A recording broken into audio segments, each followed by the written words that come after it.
a Thursday. We are in the Beck Scrum. We have myself and Lokesh and Michael. Let's go in the inverse order previously. Michael, how are things going with you? You are muted.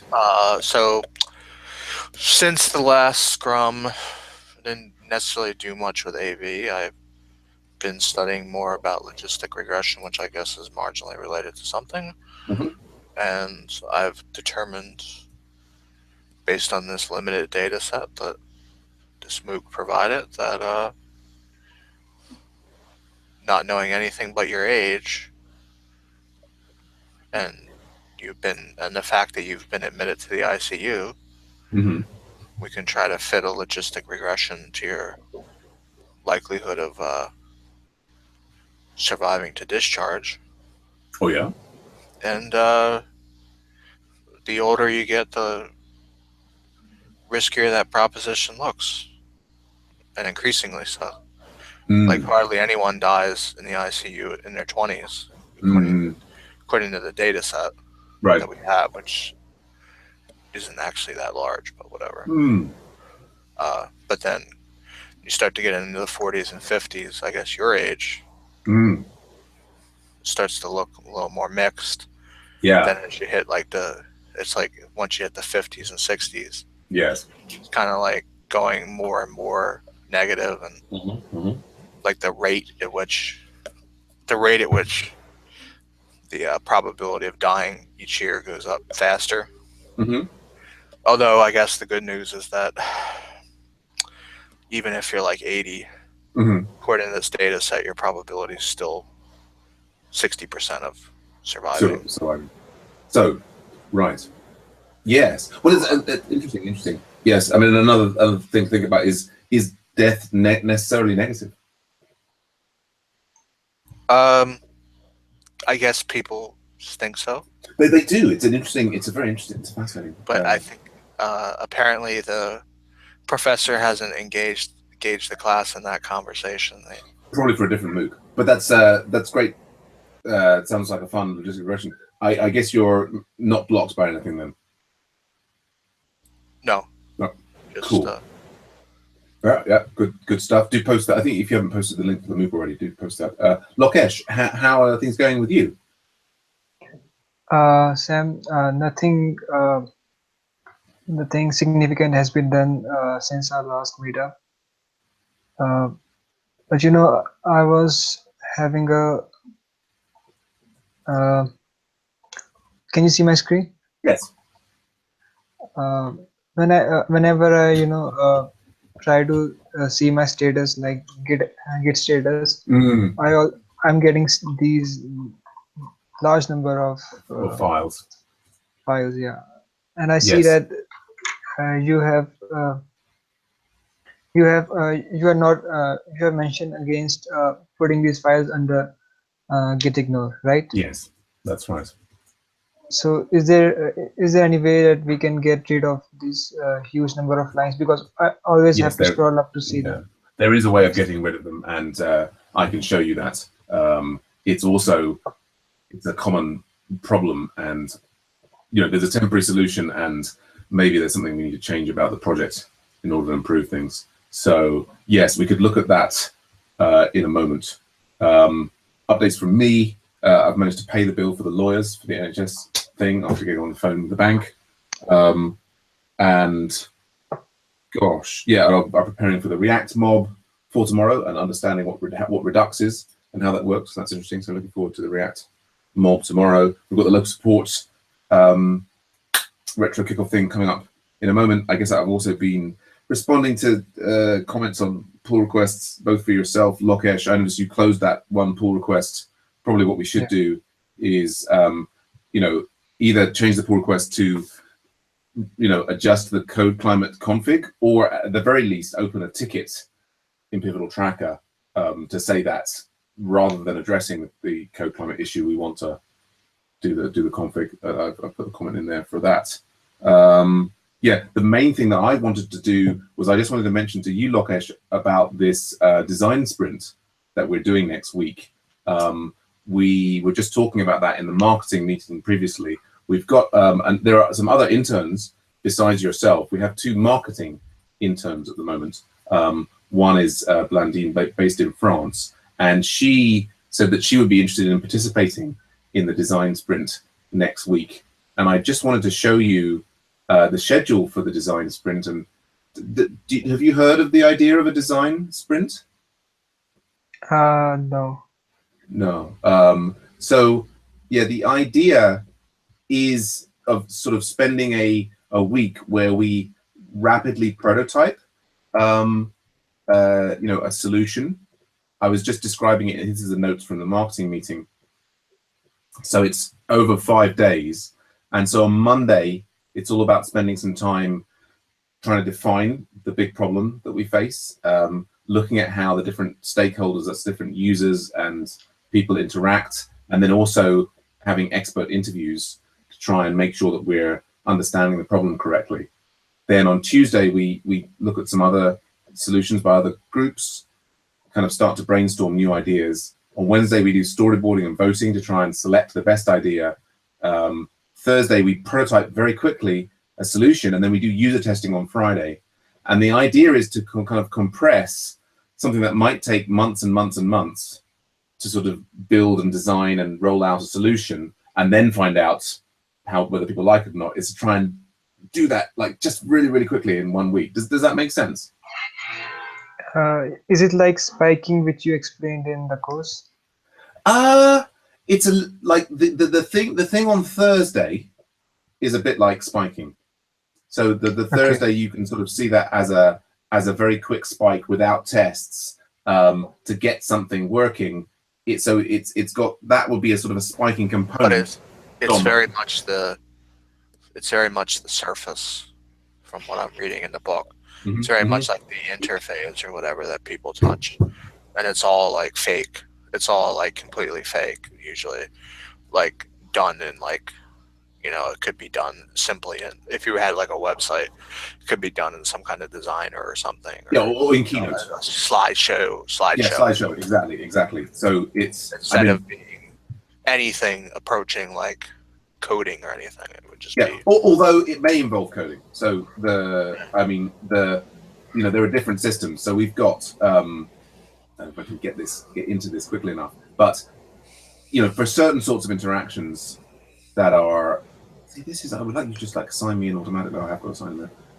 For certain sorts of interactions, if they're simple, you can get away with Keynote, or you can get away with one of these systems like InVision, where it seemed very weird to me, like when they were describing the website for the coffee company, the bean company, and they were saying they had people using the website, like how they were using the website when it was actually just a slide deck. Right. Like what that meant. Like they must have had someone hovering over them. I don't know. No, well, I think what it means is like, and so this is a more advanced version of Keynote, but so like I've loaded up images of the Agile Ventures site into here and made certain areas that you can click, and it makes it look like you're navigating a site and having the experience, but basically what it is a series of like static images with certain areas made as being clickable. So they can't, for instance, even scroll up and down. No.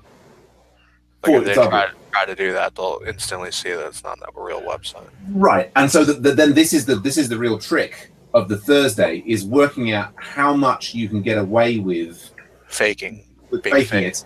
There are like Thoughtbot, who also does this. They recommend it in Vision. There's also like a middleman app package for very quickly putting. If you've got like forms where you actually need to fill in data. So if we go to and look at the Thoughtbot. Because I felt like that aspect of it, even in the concrete setting of the site, wasn't well explained. Like in the book, it was like.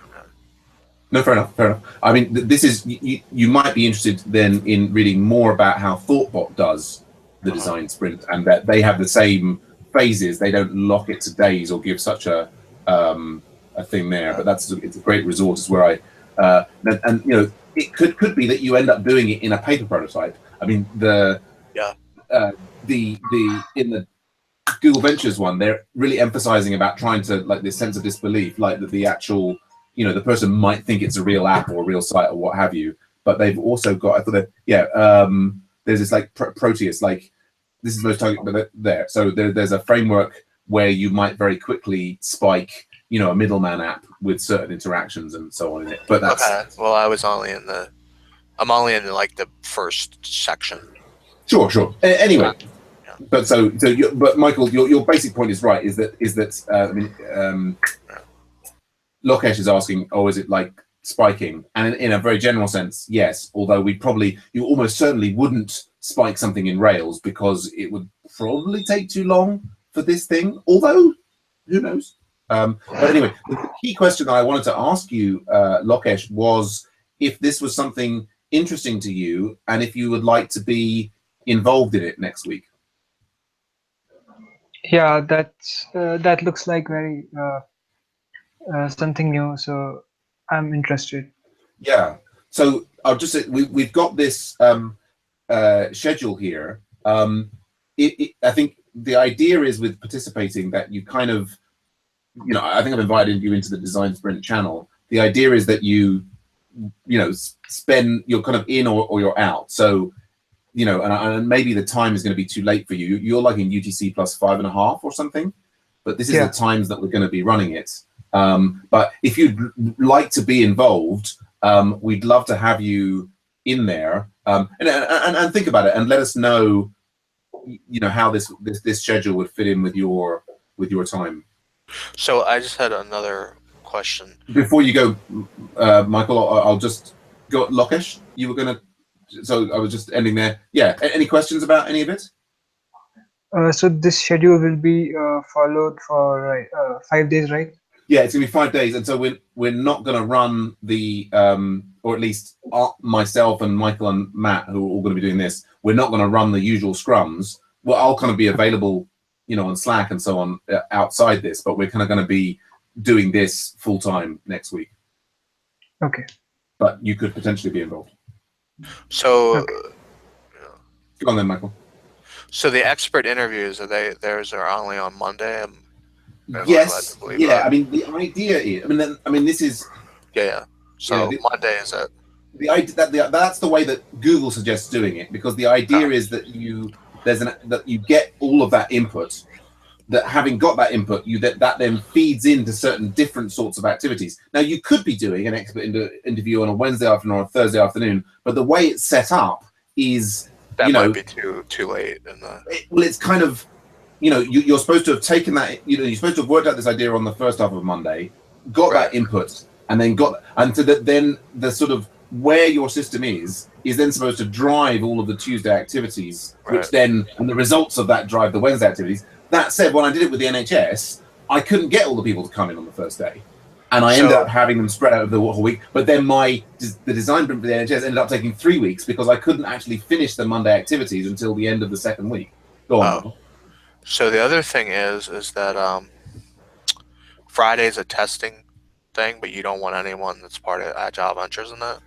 Well, I think the way that what's recommended is that we get new people. So I think if they just joined Agile Ventures and we're depending on what we're prototyping, that might be fine to recruit them off Slack. It can be existing customers. It sort of depends actually what we end up, it's like we're going to be looking at the map of the way in which people interact with Agile Ventures. And it might be that we end up saying, well, it's this bit where totally new people encounter us for the first time is the thing that we need to focus on. Or it might be, we might say, it's people who've been with us for 6 months and we've got to look at how they interact with Agile Ventures. So the kind of people we need as testers on Friday will kind of evolve from our work on Tuesday and Wednesday. Our original work. So, because Marion's saying she's going to work home from a day from home. Next week, but she's not sure which one. I'm not sure how much flexibility she has, but she was saying if it's Monday, she said, it has to be Monday for the expert interview? But then also if suppose that we come out and we have some kind of decision where actually the important thing is that we need to improve the experience for people that are paying. Right? Like Marion is one of those people, right? Actually one of the people paying a lot of money. Right. So she could then potentially depending, there may be a spot for her if she wanted to do it on Friday to be a user test. Indeed. So 2 things. 1, I'm late for the local sport kickoff. 2, yeah, I mean, I think the other big thing for this is, we'll still have the thing. There's nothing that stops us, in principle, doing some further user testing on a different part the next week, or us doing other design sprints in. So if it's like, I think it's difficult to say hard and fast. There's like a plan, but we can discuss maybe more tomorrow about this. Yeah. Right. Okay. And Lokesh, I hope that I'll see you in the local support Scrum and we can address that other issue that you had about the lots of files. Okay. Great. All right. Speak to you soon, guys. Bye for now.